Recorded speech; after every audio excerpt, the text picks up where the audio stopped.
was enough for the 3 points. Manchester City are still alive here. Balotelli, Aguero!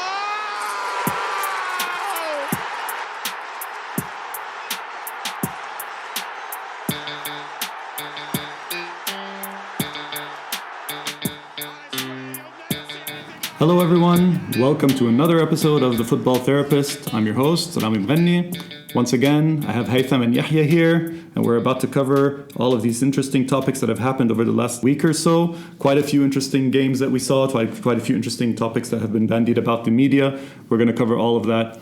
Before we get into it, I would first of all want to say thank you to all the subscribers who have been so supportive. We've gotten a lot of feedback from the first two episodes, and we really appreciate it. The podcast is now live on all your podcast players, so on Apple Podcasts, Google Podcasts, Stitcher. We've got also the Spotify and Deezer podcast players playing our episodes. So thank you guys so much for all the support, and we hope that you'll keep tuning in, letting us know how it's going. Guys, welcome to another episode. Thanks for joining once again. Thank you. Can I just make a call out for Carl, your nephew? Carl is doing a great job. Yeah. Shout out to He Carl. really is. So yeah, basically, let's get started off, guys. So I think the first game we can talk about is not being biased or anything, but maybe we can start off with the Clásico because that was the big game last week. So that was really an interesting game. I mean, before the game, you asked me what you thought my prediction was going to be, and I said that it might be a stalemate or a 1-1 because of the way they've been playing. But obviously, I was very happy with Madrid's response in that game. And it started off as a really well-rounded competition. So there was chances at both ends. And then there was, early goals. So it really set the tone for a very exciting game. So I was pretty happy with the way it played out. There was the idea, a lot of talk at the end about the Ramos penalty. I think... I'm not being biased, but a lot of perspective is that he did throw him off his center of gravity, had a fistful of his shirt, so rules are rules, it's a penalty. And you could also argue that maybe he went down a little bit easy. But I think we were talking about this offline, and you had a perspective, Yehia, about the first goal, Fede Valverde goal. And that was a very big example of maybe something that's going wrong at Barcelona. Yeah, I think that we have to look first about how Madrid play, or specifically Valverde or whoever plays in that slot in Madrid.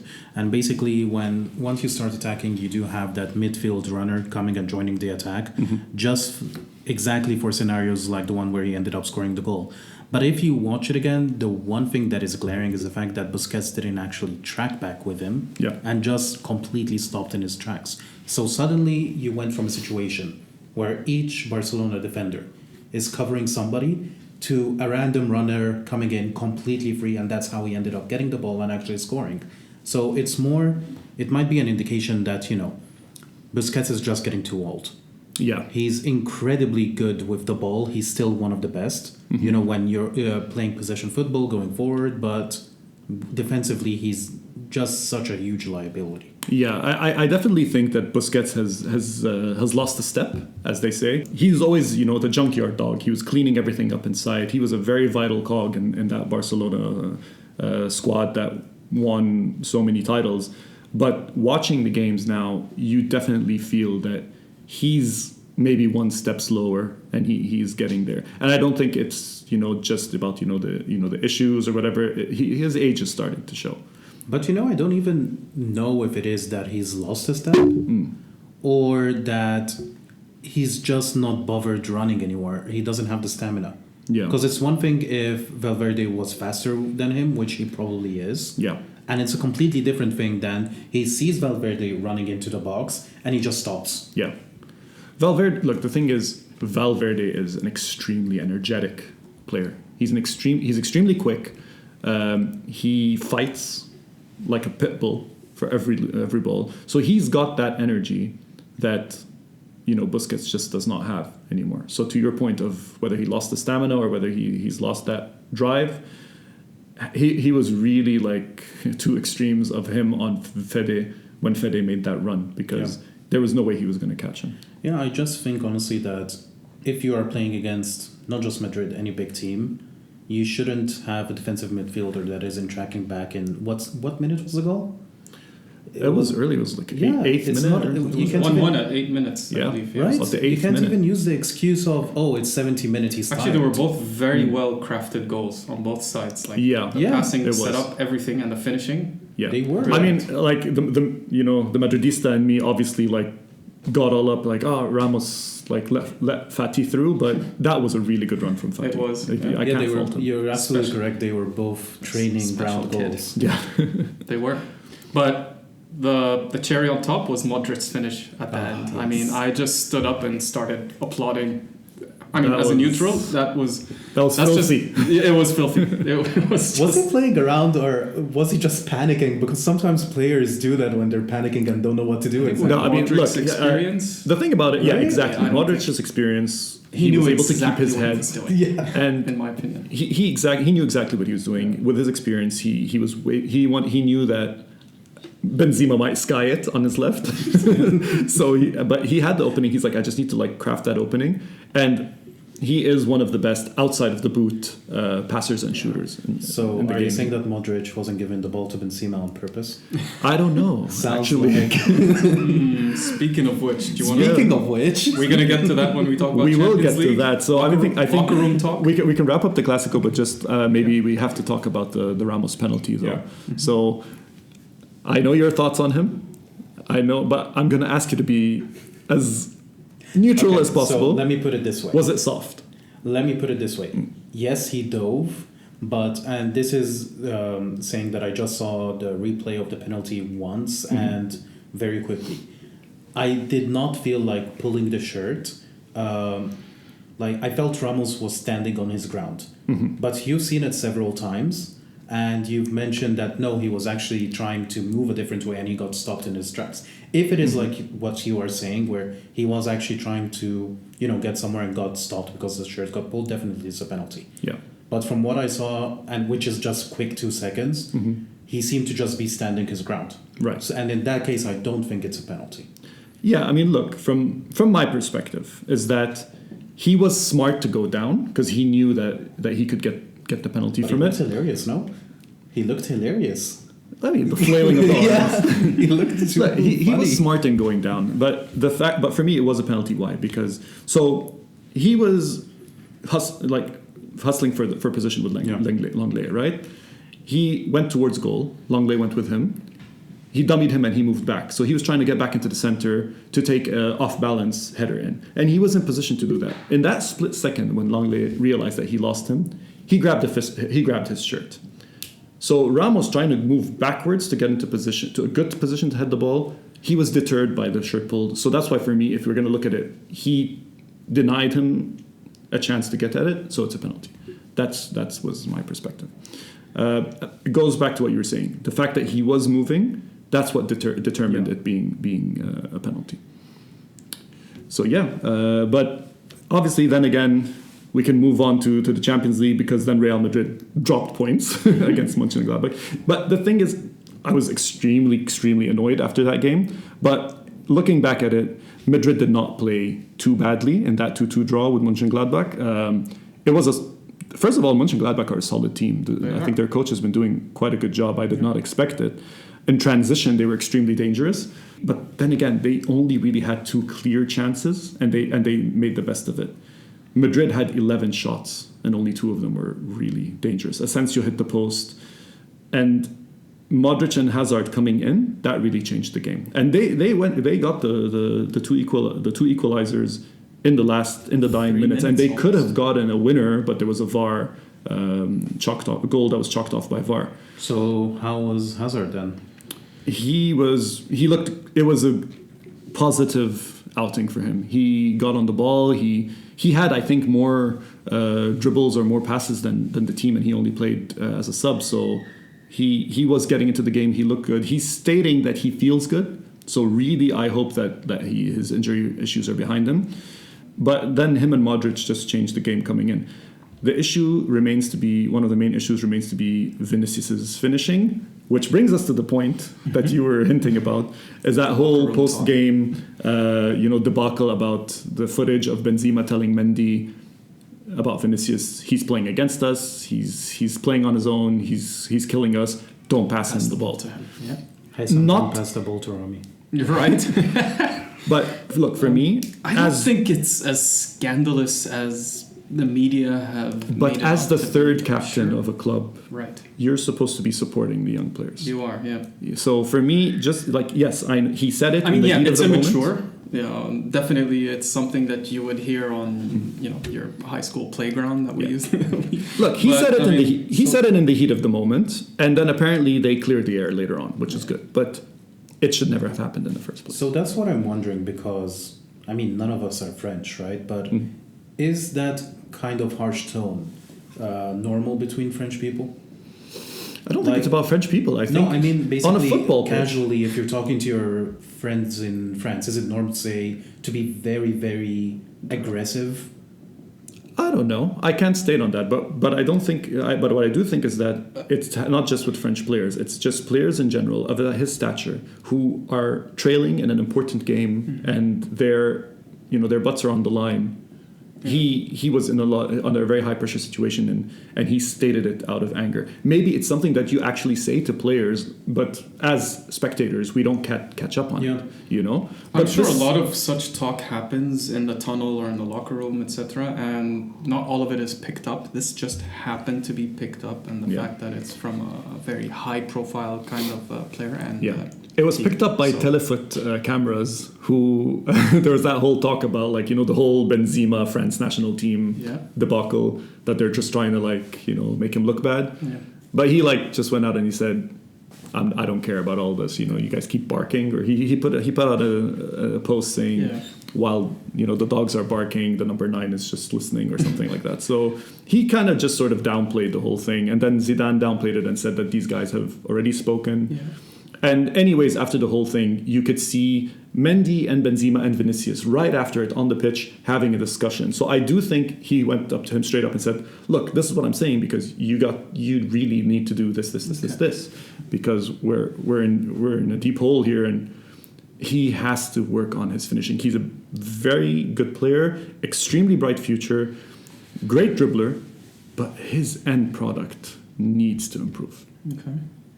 Yeah, Definitely. I mean, I've read about Vinicius, and you can correct me if I'm wrong, that he has a tendency to try and get the highlights, like play more for himself than play for the team. He has moments like that, but no, when things aren't going well. He tries to take on players because that's his game. But I mean, if you look at the back end of things, what I've read is that in training he's smashing those into the top corner. I think he's just 20 years old. Pressure's getting to him in the games. Fair enough. That's what it is, Cool. So I think that's good on the. I'll enough Madrid for one for one session. Covered Madrid. But the other big game in the Champions League. So Ronaldo not making the Juventus Barcelona game because of his COVID diagnosis, which he was very vocal about, and then Juventus losing 2-0. There was the whole alVARo Morata topic going on. Three goals chalked off for rightful offsides. They were. So, but my question is that very marginal. I'm sure that without VAR, at least one of them would have been called. Yeah. But I mean, okay, VAR is VAR. I'm not gonna complain about that. But you got to be happy with one thing, is that this shows that Ronaldo's not your sole attacking threat. Yeah, exactly. I mean, I even thought prior to the game that Barcelona are a beatable side by a Ronaldo-less Juventus. I think we could have beaten them, and we should have at least probably even gotten a draw. Having watched El Clásico, I thought that I think Juventus can actually take on this Barcelona side. Yeah. But there are a lot of recurring points with with Pirlo's Juventus. And some of the recurring points have been carried forward from the second half of last season into this season. Again, this has been an exceptional year, so maybe that's one of the excuses. But I mean, one of those problems is Bonucci's defending. He was our captain for the first half of last season under Sarri, and he was brilliant. I mean, he just bossed it.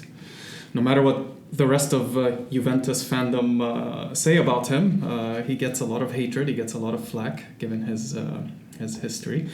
Another recurring issue is the red cards, the disallowed goals. I mean, there's a lot of things that are happening in this Juventus that are trying to is trying to find itself, find its identity, find its sort of thing, and which is Pirlo, expected actually. yeah, it's expected. I mean, Pirlo's new, so I'll give him the benefit of the doubt in that regard. 4 new signings: Kulusevski, Weston McKennie, who's blended in very well. Unfortunately, he had COVID-19, so he wasn't featuring recently.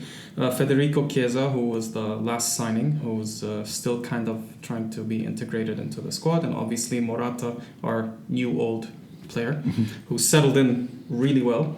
Kulusevski has really stood out as well. Arthur, he's established himself well in midfield, but I don't really see his impact, but we need to wait. I can't really pass judgment on that. You mentioned identity. Basically, that's the question I have about Pirlo's Juventus. Like, how do they play? So it's a kind of 4-3-3, 4-2-3-1 kind of formation recently that we've seen, as we saw versus Barcelona. I believe Barcelona matched Juventus with a similar formation, more or less. Dybala hasn't been impactful.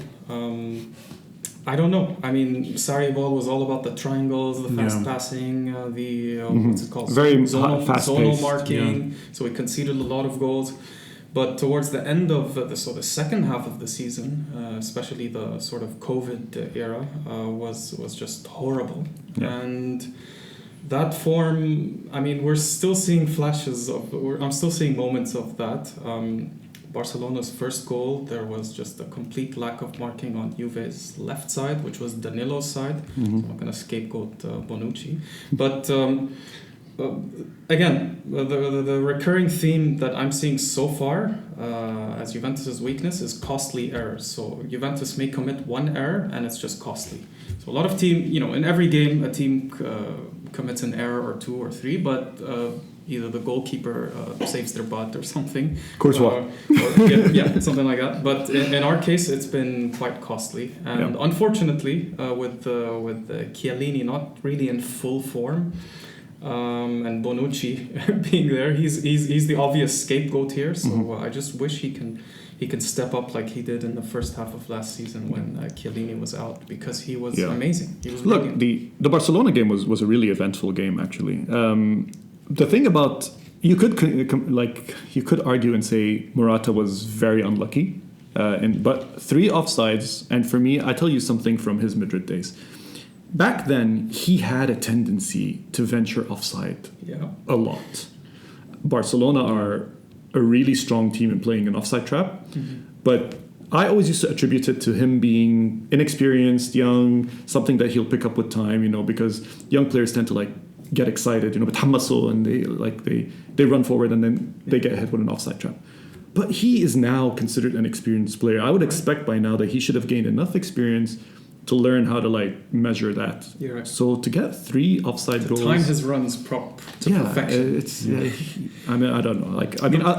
I do have a soft spot for Morata from his Madrid days. I was hurt when he went to Atletico, but that's a part of his game that is not surprising to me. I used to see it all the time. The most famous offside player was Pippo Inzaghi. So he was notorious for that. But obviously, with age, he definitely got better with that. But during his Juve days, much like what we're complaining about Morata, he would always be caught offside. Marcello Lippi, World Cup winning coach, famously said Inzaghi was born offside. But I mean, I think we're probably going to see this a lot this season. I don't see the whole offside issue getting any better. I think it's going to keep on happening. And Juventus just need to kind of, as a Juventus fan, I think I just need to kind of hope for the best and hope more chances get converted. Well, Ronaldo's cleared now, so he's going to be back. Ronaldo's clear. So we will see hopefully a Ronaldo-Messi matchup soon. And you know what? I think they both will be playing the same way because, and this is to Barcelona's credit, how they beat Juventus, but you'd think that Messi would be the one that's playing, let's say, in the number 10 position, attacking midfielder for Barcelona, but actually what's happening is whenever Barcelona is defending, he stays up front. He doesn't do anything for the defending. And then it's Griezmann is the one that's tracking back and doing all of the defensive work. Yeah. Which is, I think, a similar story to what we've been seeing the last few years to Ronaldo whenever he's playing up front, where he doesn't really contribute much defensively, with the exception of Portugal, because I guess the national team needs it. And then he just, leads the attack. Right. So we are facing a situation where we would be seeing both Juventus and Barcelona, when it comes to an attack, are executing more or less the same tactics going forward, which should be an interesting game. It should be, yeah. Cool. One more game that we'll just give a little mention about from the Champions League, which was, and it's more a mention to the player rather than to the team, but in Man United's 5-0 drubbing of RB Leipzig, because we were talking about that group and Man United have basically come out and really performed unlike what we expected. But my mention is going to be to Rashford for that game, because that game was 1-0 up until the 74th minute, and then he got an 18-minute hat-trick. He would have had a 13-minute hat-trick, but he let Martial actually take that penalty. And why I want to give a mention to Rashford, because I think that says a lot about his character. There's been a lot of talk about, what a good guy he is. He's been very charitable. But that he even showed that on the pitch. But that was quite a performance from him in the last quarter of the game. Yeah, I mean, put yourself in his shoes, though, right? You have suddenly the entire government coming up against you for basically saying, hey, we should... Let's end child hunger. Yeah, let's not let kids go hungry. How can that be controversial? But apparently it is. So you suddenly have everybody attacking you, saying, just shut up and play, blah, blah, whatever. Yeah. And he's just trying to do a good thing. And he still goes, doesn't let all of that stuff distract him, and performs amazingly. Yeah. And lets a player who at that point maybe needed a bit of confidence take a penalty when he could have he was on a hat-trick. Yeah, exactly. So that really says a lot about his character. It was very, big and applause to Rashford. If we take a moment, just to speak about United in general, I think what really won them the game is that switching to the diamond formation, where basically you're putting Bruno up top in the attacking midfield position. Leipzig, similar to a lot of the German teams, similar to Liverpool or, hard pressing teams, they play a very high line. He played very conservatively on the counter-attack, and their main goal was basically give the ball to Bruno, Greenwood, Martial, and Rashford. You guys run at the defense, the ball is going to get you. And Bruno is a good enough player to actually make that ball. Yeah. And basically that's how they won, especially in the second half, because Leipzig was really focused on attacking from their right side, which left their left side exposed. Right. And that's how Rashford was able to, time and time again, find the space, make the run and get the goal. Yeah. And you know what? This isn't really a one-off for United. They're a very well-drilled counter-attacking team. We've seen it last year when they've beat City home and away. They've beat Chelsea also, I think, 2-0. At some point, they even beat Wolves 1-0, and Wolves was another very hard-working team, and they played against them on the counter-attack. Ultra-defensive team as well. Exactly, yeah. I think their problem is coming up against, either a team that basically kills their midfield, or a team that basically just sits back. Right. And I think adding Bruno Fernandes to the mix really helps that. Genius, It really helps that kind of play. It really helps that kind of element, because he's so decisive. He has been decisive for them. And he's really, his vision is fantastic. So I think that really helped that element of their game. I think the biggest compliment you can give Bruno is that Bruno's the player United fans thought Pogba's going to be. Yeah. I mean, I don't want to talk about. I don't think we should talk about Paul Pogba, because that needs an episode on its own. He plays really well against Leipzig, and one of the main reasons he played amazingly is the fact that he's playing in a three-man midfield and he's playing again on the left, which is the same as in Juventus, more or less. Yeah, for this game, but I mean the Pogba topic in general, that needs an episode on its own. I don't know, maybe we can get a Man United fan on the show sometime and have that discussion, because I really think Man United fans are very divided in their opinion of Pogba. So it would be interesting to. I'll be to suddenly see. unavailable that day. That's fine. We'll give you a day off. Cool. So I think that's the roundup of the games for the week. One topic that also happened this past week is that, so we covered a little bit about it. We were expecting it, and we said he's going to fight it, but he couldn't fight it. Bartomeu at Barcelona, president, just resigned. There were 20,000 fan signatures on the petition for him to step down. And there was no secret to the fact that he had his issues with Messi. And then he took one last parting shot before he left, and he said, I'm resigning. However, I did sign us up to the European Super League. So he was just like, that's like my final, act. And then he left. So he's resigned now. Barcelona won right after that. But my thought about all of this is that there's always been this talk of player power in Barcelona and the players being bigger than the club. And was this a prime example of that, in your opinion? Because it seemed like that. It seemed like Messi was bigger than the club in this aspect. I'm sure there's many layers of depth to this topic, but I'm gonna say it outright that players bigger than the club in this context of this discussion. Right. Messi's impact, is just you can't deny the fact that he had a major influence on this decision. If it wasn't for him and all of that drama, I don't think this would have happened. Is it a bad thing though, in Barcelona's case, not in general, like players having more power? So but if you know that Messi is genuinely after the well-being of the club over, his own well-being, is it really? Generally, it wouldn't be. But in my opinion, in this case, you're talking about a player who wanted out and who is maybe out in the winter window, will most definitely be out by the summer window. He's gone after by the summer, and then Barcelona have no Messi anymore. And I think we all know but we all can expect what state Barcelona is going to be in without Messi. So rather than, taking the back of a player who's going to be out soon and you're going to really be in a tough situation after he's gone, versus a president who won. He did win the club. And he didn't run the club in a horrible manner, but there's a lot of political aspects with Barcelona. That's the thing, the whole Catalonian politic issue. So maybe he needed to go, but whether it's about him versus Messi, I don't think that it's like, to say one was better than the other, because he cares about the club, Messi, that is. He obviously cares about the club. He's done wonders for this club. Arguably greatest player ever, gave them everything. Controversial coming from a Madrid fan. That's why I said arguably. I was very careful to put the word arguably next to it. Look, everyone who knows me knows I respect this player like anything. I will always put him in that bracket.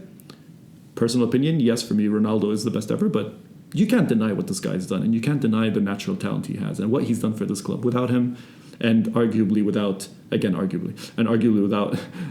and Iniesta, they would not have won half what they won. Yeah, that's true. So, but he is leaving. He's already voiced his opinion. He wants out. The guy wants nothing to do with the club anymore. So, does he still hold that power in that case? It's a very weird situation to be in. If we're talking about Barcelona in general, ignoring the players having more power part, I don't think Messi, yes, he has more power in the club, that is true. But in this situation, I do not think it was the player that had the power, but it was more about the people. Okay. And what he did was basically shine a light on, hey, you know what, this guy, he's really screwing up. He's the reason all of these things are happening. He almost pushed me out. And I think it's just a natural reaction from the people to basically finally realize that all of the propaganda he was doing is not really all it's out to be. Yeah. Right? So I think in a sense, because let's look at in past cases where players had power, right? So Chelsea, for example, back where you had Terry, Lampard, and all of them and so on. They did actually have the power by getting managers fired, right? But in this case, he didn't get a manager fired. Maybe in the past he did, I don't know. But it was about getting the chairman or whatever the title is kicked out from the club, and the only way you can do that is by losing an election. Yeah. Which, by the way, gets us into a completely other topic, which is the benefit of actually the fans owning the club, as opposed to just having one owner where if he screws up, you can't really do anything about it. You just have to hope that your owner is good. Yeah. But I mean, if we go back to the topic of players having power, in general, I think it's a symptom of a club not being stable. Mm-hmm.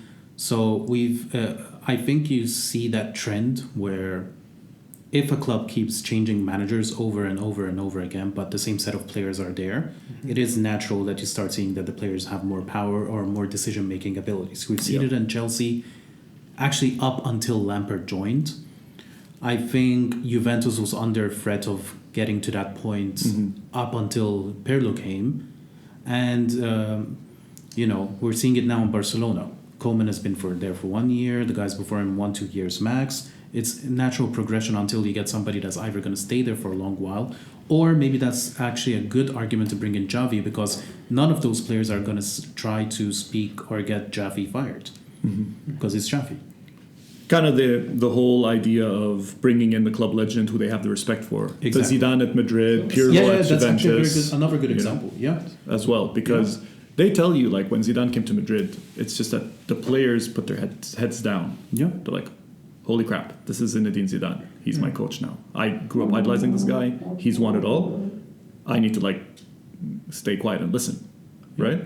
Same thing with Pirlo. I think, the players probably have enormous respect for him, right? So, I mean, Yehia mentioned that, this was on the threat of happening at Juventus. Do you think that's the case? So, I think Juventus were on a downfall after Conte and Allegri, two tacticians and disciplinarian types of managers. Sarri is a bit more kind of experimental. He likes that kind of fast-paced football philosophy kind of thing. So I think they wanted to bring someone who identifies well with the club and that the players look up to and regard and in high regard, and he kind of commands that respect from them, despite his lack of experience. But I think Juventus are going through a transition phase. I can't really. It's really hard to predict how they're gonna evolve by next May or June. But I'm honestly I can't make an educated prediction. The closest thing I could say is definitely top 3. But genuinely wouldn't be surprised if Juventus didn't win the league this year. Just one last thing about the Barcelona thing, just going back to that. The 3 main key main issues, in addition to the managerial changes, there's been the fall of La Masia. We're not seeing a lot of talent from La Masia going into the first team and thriving. They're probably going in and then being shipped off elsewhere. And obviously you have the last 3 or 4 years in a row of embarrassing Champions League exits. So that's also been... Ramy's smiling. And you too. Yehia as well. The Liverpool comeback. So their Champions League exits have been remarkably embarrassing, absolutely entertaining for a neutral and for fans like you two guys. So it's time for change at Barcelona, because when they slump, they really I think they really slump, and we saw that in the early 2000s. I mean, I still remember when Barcelona fans celebrated qualifying to the Champions League when Rivaldo scored a bicycle kick against Valencia. Oh yeah. I mean, you flash back to it those was a different days. era. It was a different era, but it's funny how kind of history repeats itself somewhat. So I think that's very interesting you say, and maybe a good topic a good note to end on, that maybe this is the end of Barcelona's era and the start of a new one. It's going to be interesting to see how they're going to transition into that. Possibly. I mean, the Luis Enrique era was probably the best era in terms of, if I want to say, maybe matching to, if we want to benchmark Guardiola's era at Barcelona. Correct me if I'm wrong. Maybe Guardiola followed by Enrique, I'd say. Maybe those were the two. In between, there was a lot of, like Yehia mentioned, just that turnover of coaches didn't really work for them. So Great. I think that's a good topic to end on for this week. It's interesting. Some good games coming up. There's actually Man United Arsenal tomorrow. I'm looking forward to that. Yeah. That's going to be an interesting game. Mm-hmm. And So is there here's a round my of- wrong prediction. I think Arsenal are going to win. Yeah, Just because Arteta has been drilling his They've been players good. really well. they've been good. Yeah. Yeah, I mean they're really one of the teams I actually am worried about playing every time now. But they need to get Aubameyang scoring again. I mean, You if know. other players are scoring, you don't need to. Yeah, but you can tell that it's kind of like putting pressure on them because they do Yeah. rely on him a lot. It'll be interesting. It'll be Yeah, a good it will game. be. I'm looking forward to it. Great. Thanks, guys, once again for a really cool episode. We'll be back again very soon. See you all again. Bye-bye. Thank you. Thank you.